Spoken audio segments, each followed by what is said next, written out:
So everybody's asking about the real estate market, Oh my and goodness.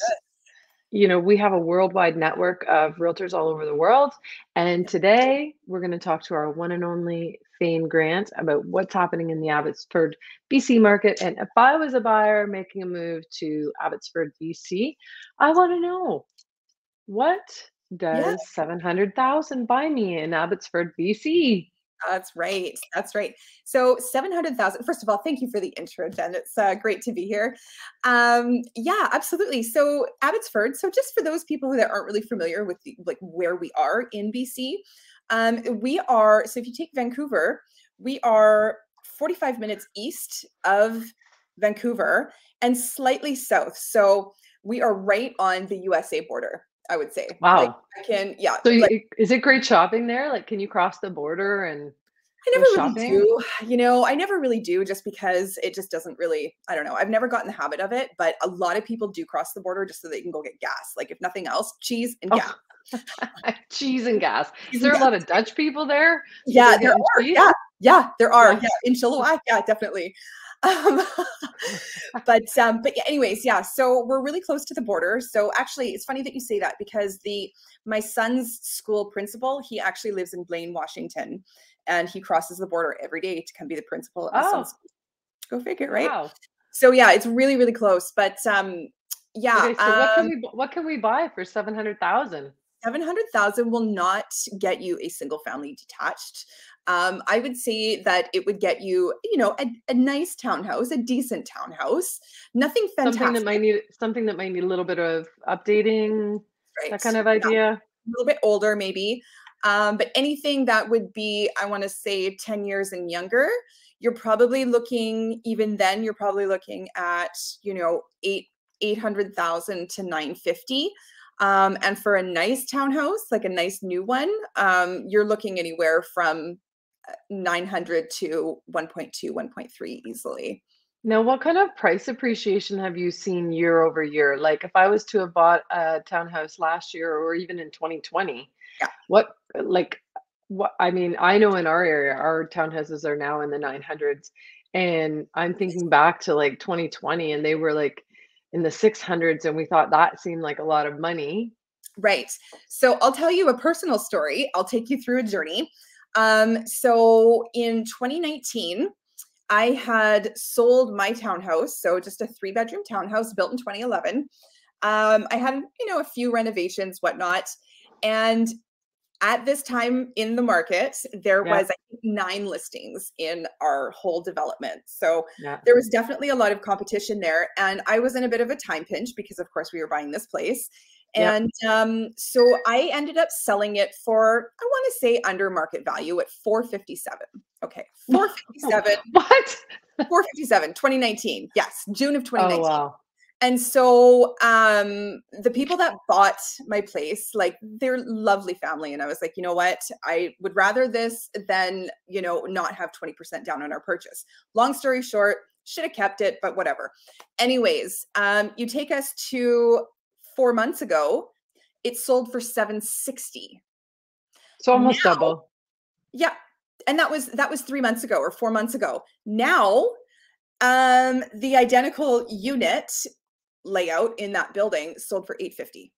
I want to say Yeah, less than a month ago. So yeah, really it's like it's doubled since yeah, 2019. It's doubled. yeah. It's wild. Yeah. So now, how much would a single family detached home cost? Because that is typically what most people are looking to get into. Yeah. So what would we be expecting if we were looking to get into a single family? For a nice one, I would say if we range from about 400,000, and you do like a 1.2 to like 1.6, that, Okay. that's kind of what you'd be looking at. 1.2 gets you a decent house. I mean, it's nothing fancy. Definitely probably would not have a suite. But an older house, with no suite, Yeah. yeah, there's a chance you could get something for 1.2. When you However, say a suite, are you talking an apartment?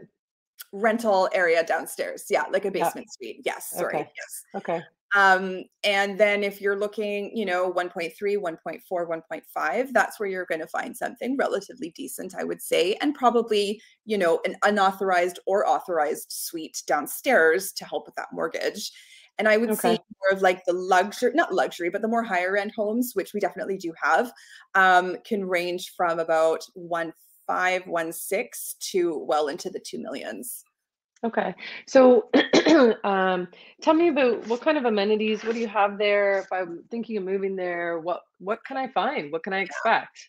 So one thing that I love about Abbotsford is that we have a lot of nature and farmland right at our backyard. So Yeah. when you're in the city of Abbotsford, we have everything that we need. Like we have like multiple shopping centers. Yeah. We've got an international airport, which we were just talking about earlier. So like we have all the shopping, we have everything that you need. Yeah. Easy access to the States, easy access to Highway 1. So travel is very, very comfortable for Abbotsford.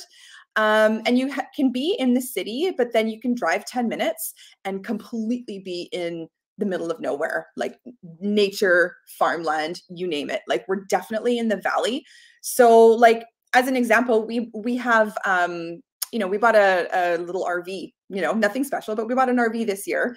And we keep it in Agassiz, which is about, I don't know, maybe 20 minutes away. And so we keep it out there. And then once we get it, we can just go anywhere you want, right? You can just go park it anywhere pretty much. There's campgrounds, so you have that really fun balance of city living, but then also nature in your backyard, so to speak. Yeah. Yeah. And if you want to So travel, typically most single family homes, are they a typical postage stamp, like 50 by 100-foot lot, or what are we looking at? Half acre yeah, lots? Like what?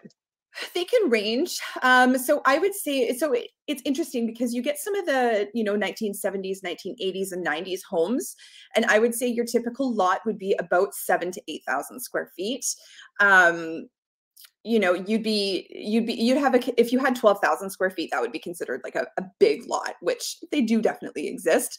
A lot of the newer homes that are being built within the last 10 years or so and newer, they can range from like 3,500 square feet. So more house, but very, very small lots, to, 7 or 8,000. And then for a new home with 8,000 square feet lot, that's considered a big lot for a newer home. Okay. And demographics, would you say it's older, middle-aged, families? What are we looking at here? Or is it a mix of Yeah, everything? it's funny because our demographic has definitely changed quite a bit over the last little bit here. So it used to be that this was a retirement town. So they built, a brand new hospital here, and then a lot of care facilities, home, like, for elderly care facilities. And it was primarily because, this brand new hospital came about. And so that attracted a lot of people from elsewhere because they Yeah. like being so easily accessible to the medical center. Yeah. That being said, now that's changing a little bit. So there, I find that we're getting a lot of newer, sort of younger families. Like I would say, like first time sellers. So if they would have bought their first place in Langley or Surrey or Greater Vancouver, they would sell that as a first time seller and then come and buy something larger in Abbotsford because pricing is so much more attractive out here, Yeah. you know, considering, right? But people that are priced out of the other areas that are close by to like farther west than us, they'll come into Abbotsford. So again, so that's kind of bringing in the more younger demographic, younger set of people. But then also, we're also seeing a lot of new development, which are townhomes and, very clumped together housing that has a lot of stairs. So that's definitely attracting more of the younger demographic as opposed to, the 55 plus, I would say, because they Yeah. don't need the stairs, right? This, that can cause some issues later on down the road. If they have hip or knee problems or carrying groceries up and down the stairs, that can get difficult, right? Mhm. So yeah, I definitely think that that's bringing in a newer demographic for sure. Yeah. But we do have a lot of Awesome. 55 plus buildings and age restricted buildings here too. But they're not really building any new ones of those. Those I'm finding are more in Chilliwack, being built on native leased land. Okay. Brilliant. So Yeah. that's great information. And if anybody wants to get any more information, they know how to get a hold of you. And Absolutely. yeah, thanks so much for participating today Thank and telling us you. all about the Abbotsford Market. Right. Awesome. Thank you so much for having me. Okay, we'll see you guys next Friday. All right, bye.